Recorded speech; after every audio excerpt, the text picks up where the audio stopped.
Assalamualaikum warahmatullahi wabarakatuh. Waalaikumsalam warahmatullahi wabarakatuh. Perkenalkan, nama saya Nawidia Astuti. Di sini saya akan mempresentasikan dan mensimulasikan mengenai model pembelajaran tipe Jigsaw. Model tipe Jigsaw yaitu model pembelajaran kooperatif di mana siswa belajar dalam kelompok kecil yang heterogen dan kemudian akan diberikan materi atau pertanyaan tertentu dalam kelompok ahli dan mereka akan mengajarkannya kepada kelompok asal. Kelebihan dari model pembelajaran Jigsaw yaitu yang pertama, meningkatkan kemampuan peserta didik untuk mengembangkan ide dan strategi pemecahan masalah tanpa takut melakukan kesalahan. Lalu yang kedua, peserta didik akan lebih memahami materi karena mereka belajar dalam kelompok bersama anggotanya. Lalu kekurangan dari model pembelajaran tipe Jigsaw yaitu yang pertama, peserta didik yang kemampuan berkomunikasinya kurang akan sulit menyampaikan informasi kepada teman-teman anggotanya. Lalu yang kedua, peserta didik yang kemampuan berpikir dan membacanya buruk akan terkena masalah.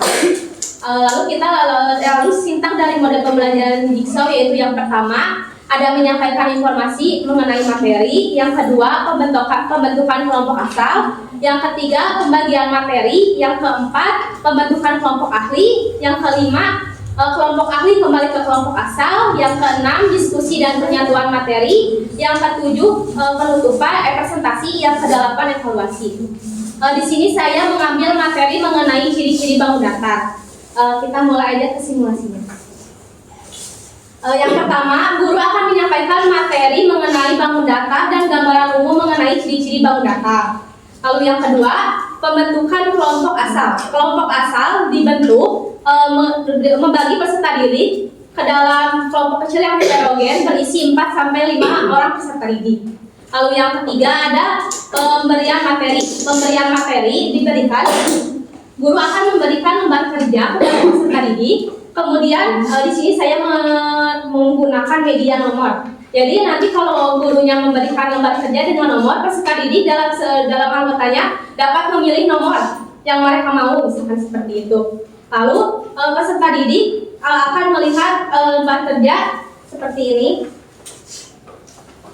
Dan guru menginstruksikan untuk menyamakan nomor yang mereka dapatkan dengan nomor soal yang berada di lembar kerja peserta didik.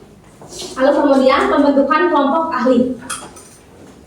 Kelompok ahli dibentuk setelah peserta didik mengetahui nomor pertanyaan yang mereka dapatkan.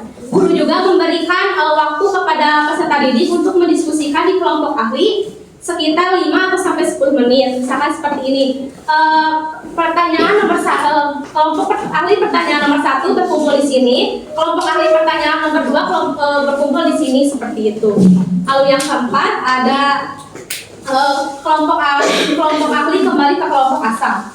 Kelompok ahli setelah berdiskusi bersama kelompok ahli yang lainnya akan mengajarkan kembali ke kelompok asal mereka. Mereka akan menyatukan pemahaman jawaban dari yang mereka dapatkan di kelompok ahli dan akan mengajarkannya ke kelompok asal secara bergantian. Lalu yang keenam ada diskusi dan penyatuan materi. Kelompok asal akan kembali berdiskusi untuk menyamakan jawaban yang ada di lembar kerja secara bersama-sama. Lalu yang ketujuh ada presentasi. Guru akan membacakan satu soal, misalnya seperti ini. Nama bangun datar yang pertanyaan nomor 1, nama bangun datarnya apa, banyak sisinya apa, banyak titik sudutnya apa. Nah kemudian guru akan memilih salah satu kelompok untuk merepresentasikannya. Misalkan pertanyaan nomor 1 akan dijawab oleh kelompok nomor 3, seperti itu. Lalu yang terakhir ada evaluasi. Guru akan memberikan kesempatan kepada peserta didik jika ada